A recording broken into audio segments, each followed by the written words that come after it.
Acolyte episode 6 is making me think that you should come to the dark side because they have skinny dipping and sensory deprivation cortosis helmets. Also, they'll probably make you dinner. Well, Acolyte, episode 6, Teach/corrupt. Was there a lot of corrupting that happened this episode? I think there's a lot of corruption that's hinted at, but, you know, we didn't really get any delivery on that. It was just a lot of tension building towards the corruption. But we're gonna talk about everything that happened in this episode, because there's a lot of things that happened. A lot of things that I liked, some things that I didn't like, and I'm excited to discuss it with you. So, spoiler warning in advance. Let's get into it. The Acolyte, episode 6. So first things first, let's start off with something that I'm not a big fan of. I feel like a lot of the actors in this show are doing a really good job, but the way that some of these episodes are shot and the way that some of them are edited, it's one of those two or it's a little bit of both, is detracting from the actual acting that's happening in the show. I'd like to give an example from this episode. There's a moment where Soul goes up to May, who he believes is Osha at this time.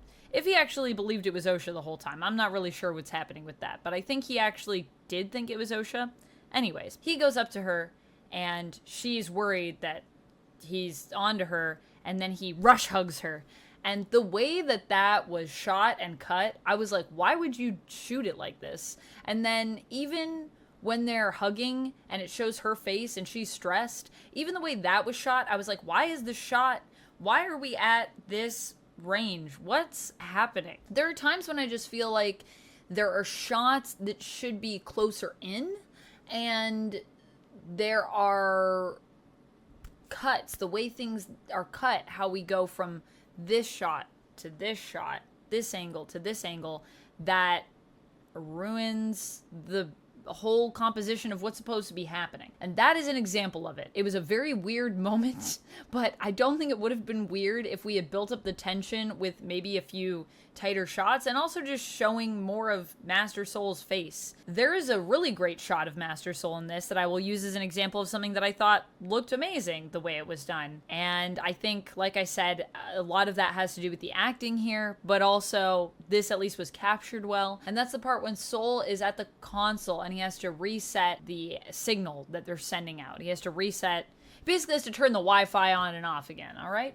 So he goes to the ship to do that, the transponder or whatever it is, and when he goes to the transponder to turn it on and off again, he has this moment where you can tell he's thinking about a lot of stuff. He's thinking about the past, and he's thinking about the choices he's made, and he's questioning everything. And we see it all just in his face. It's a shot that's maybe here, I think, and it looks amazing.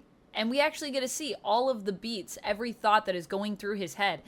I want more of that. And the rush hug needed that. Or some suspense. Or something. Especially when we compare this to the last episode and the episode before, which I feel like were cut a lot nicer. When it comes to the acting in terms of some other people, some people are going through these crises of conscience, and some people are, I don't know what's happening with Osha and Camille, but I think I'm into it. There's a lot of sexy vibes I'm picking up from the two of them. And the whole idea, I think, is that Camille is trying to maybe quite literally seduce Osha over to the dark side by just talking with her, which is also interesting because I feel like this is a very different technique that he was using with May, which he does talk about, but because he never revealed himself to May. And so maybe he's thinking, if I approach it this way, it'll work better.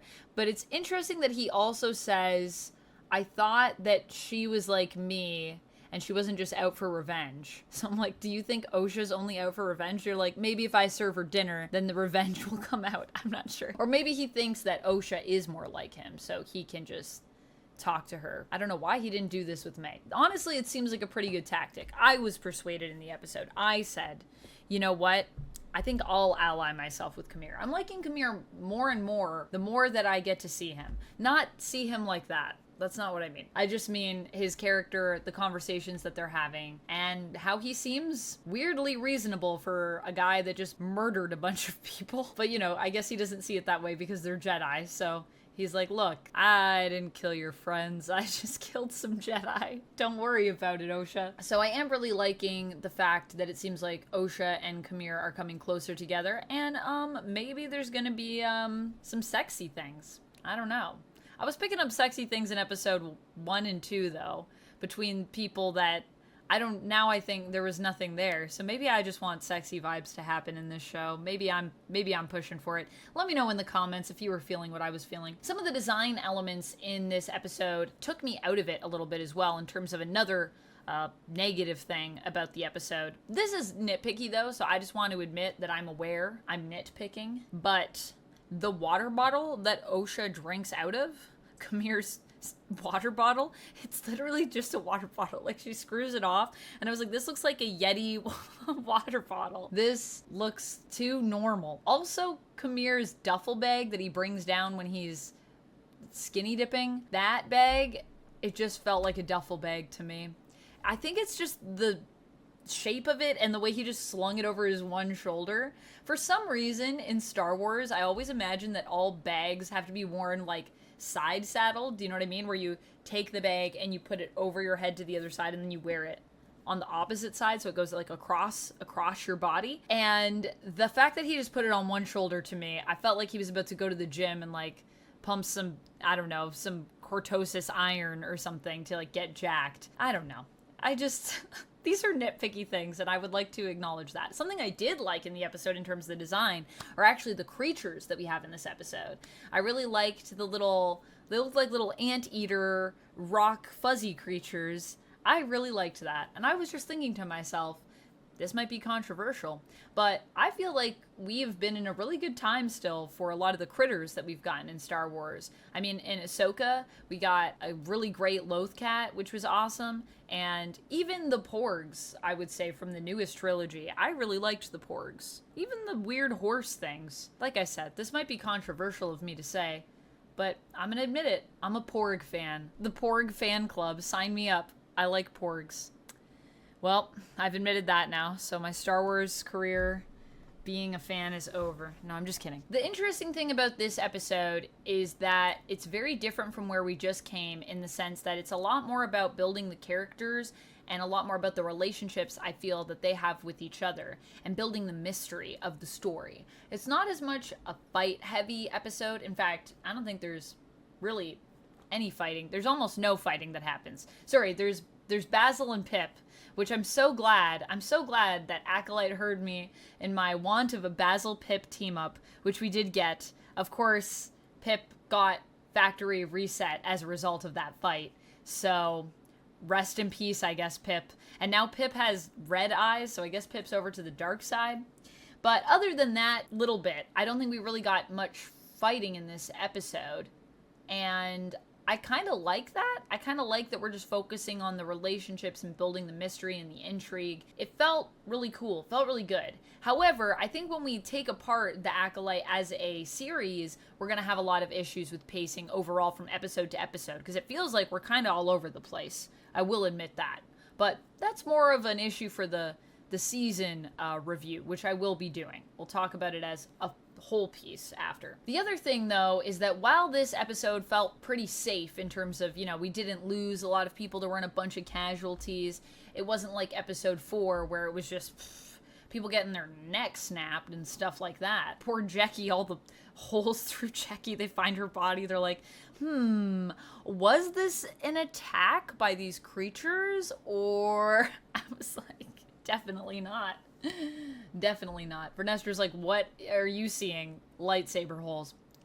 But the thing is even though this episode is not all of what episode 4 was, this is High Republic. And something I have learned in watching The Acolyte and in going to listen to a little bit of the first audiobook in the series, which I gotta say also really, really fun. I want to talk more about High Republic, but I digress. The point I'm trying to make here is that in High Republic, apparently everyone just dies. So if you like this idea of there is no safety, and if you think any of these characters are safe, apparently you're wrong, because something that a lot of High Republic fans have been saying is that they like that the show is leaning into that, because that is a big part of High Republic in terms of how it treats the characters. So you'll meet a lot of characters that are cool, they have this whole backstory and all this stuff, and then they're just gone like that.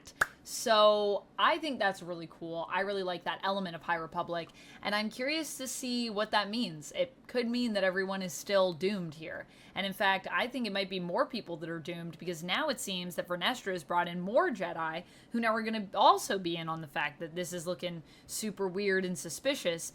And Vernestra clearly is in on it, and Vernestra is maybe also super suspicious. So it's making me think that maybe no one will make it, because, you know, we haven't had Sith reported for a long time, as Coyote Mundi would tell you in the prequels.